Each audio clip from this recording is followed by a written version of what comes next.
Hello, and welcome to the 20-Year-Old Harry Potter Virgin, Part 8, Monica Watches the Deathly Hallows, Part 2. So here we are, the end of the road. Okay, I tried, but I can't be sentimental, so let's just get to it. In recent years, the word epic has been tragically overused, like when some 15-year-old kid who doesn't know what size pants he wears or how to use a belt falls off his skateboard and all his friends are like, oh dude, that was epic, when in fact it was not. In an effort to reclaim this word, I will apply it to this movie. Deathly Hallows Part 2 really was epic. It was a war movie in the same way that Return of the King was a war movie. One person has a quest which inspires a resistance, which leads to a war rather than just a massacre, as opposed to a regular war movie wherein there already is a war and we just follow one story within it. Also, when I think of war movies, I think of Nazis and POW camps and William Holden. I haven't said anything about the content of the movie yet, have I? So yeah, the movie. A lot of people died. All at once. It was brutal. Snape, horrendingly dead. Fred, dead. Lupin and Tonks, dead and dead.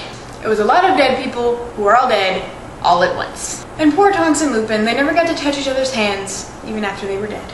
I just said dead like way too many times, didn't I? So remember last time when I said I wanted more Snape?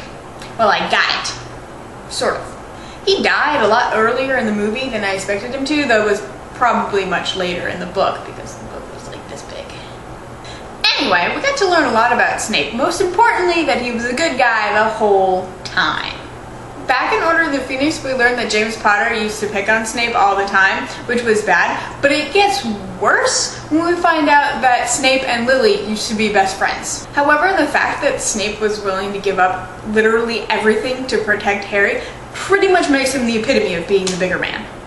So this one was a little unusual because there were not one, but two face-offs between Harry and Voldemort. The first one was a little lame and the Resurrection Stone was frankly disappointing. And I thought he should have done a better job of getting rid of it.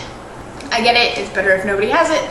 You should get rid of it, I think that's a good idea. But I think he should have been a little bit more proactive than just dropping it on the forest floor. Which leads me to the big white Am I in Heaven train station.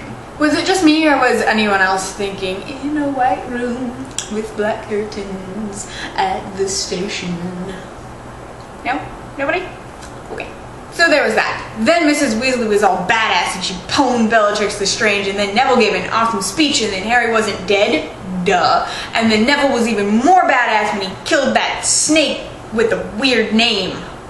Yeah.